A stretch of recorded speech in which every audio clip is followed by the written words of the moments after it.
José, il s'est passé quelque chose en fin de semaine d'extrêmement important. Les auditeurs, le, le British, le British Journal of Medicine, c'est le journal, la revue médicale la plus prestigieuse au monde, la plus connue, la plus prestigieuse, d'après moi, à mon humble avis, a publié une étude référant à un effet du confinement qui est la violence domestique.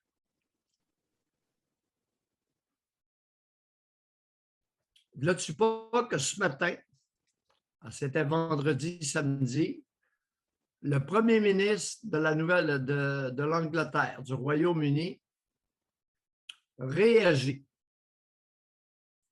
fortement à cette étude-là en affirmant ceci.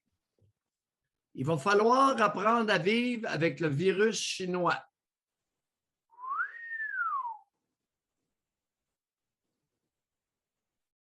Il va falloir apprendre à vivre avec le virus chinois, les amis. Parce que l'histoire de vouloir l'éradiquer, là, puis de vouloir protéger des moribonds qui vont décéder dans 6 mois, de vouloir protéger contre leur gré des personnes à risque. Vous les connaissez. Surplus de poids, hypertension, maladie pulmonaire, diabète.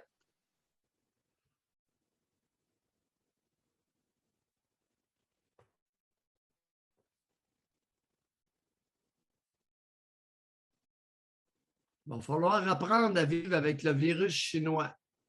Il n'y a pas quelqu'un, un fou, en quelque part dans le monde, qui a dit initialement que c'était une grippe, puis on va devoir vivre avec.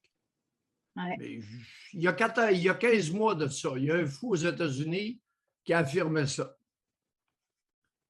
Il était fou. Il s'appelait Donald Trump.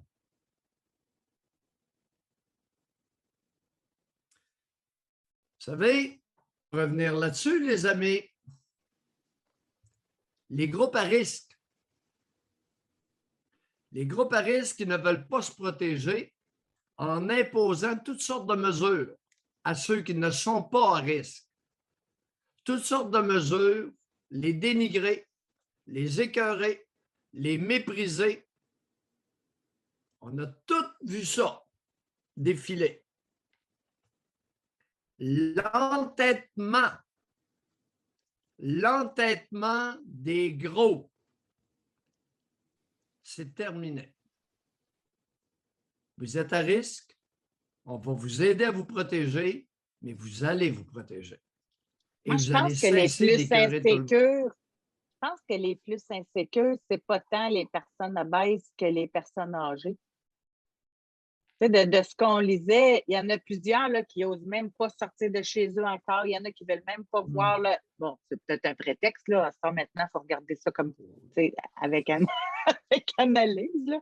Mais le virus, c'est un beau prétexte là, pour créer, pour amener plus de règles, pour amener plus de choses. Mais pour revenir à la violence domestique, en plus, ce matin, à Sainte-Croix, un féminicide presque, en tout cas, qui ne s'est pas passé, mais un homme qui n'acceptait pas la séparation, qui au lieu de prendre un temps d'arrêt, de se poser des questions, qu'est-ce qui s'est passé, etc., ben non, prend une arme blanche, attaque sa femme de 20 enfants.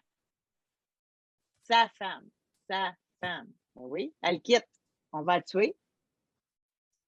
Alors, il y a eu un illuminé dans le monde qui s'appelait Donald Trump et il y a eu un pays illuminé qui s'appelait la Suède.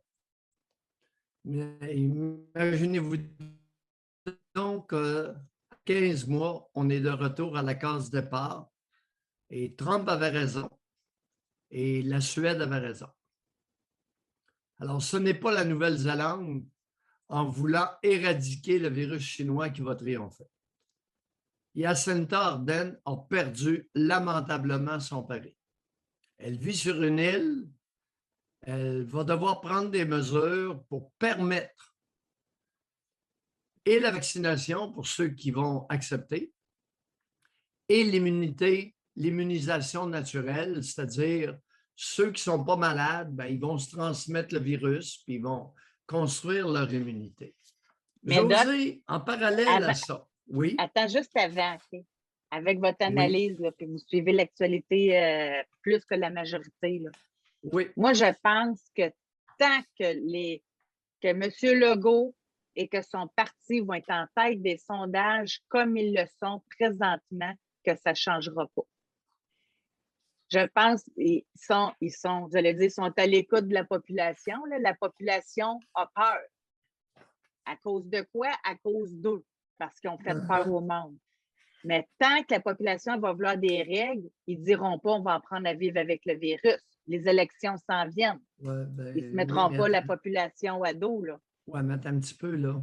Il y a un drôle de phénomène qui se passe et c'est les 20 à 40 ans. Les 20 à 40 ans se traînent les ailes face à la vaccination. Et ils ne sont pas les seuls. Il s'est passé un drôle de phénomène en France où le personnel de soins n'est vacciné, ne serait-ce qu'une dose, à 55 %. Comment s'expliquer que le personnel de soins en France est aussi collectivement réticent, qu'il y a un tel pourcentage de réticence parmi les soignants? Je ne la comprends pas, celle-là. Mais en France, il y a une différence avec le Québec, je pense. C'est que la liberté de parole est beaucoup plus grande. Eux autres sont capables d'écouter des points de vue différents. Alors qu'ici, on est pas mal dans la pensée unique. Écoute, je ne sais pas. En France, ils n'ont pas peur Toujours. de ça, du débat. Là. Et là, le gouvernement français, attends un peu, c'est très délicat.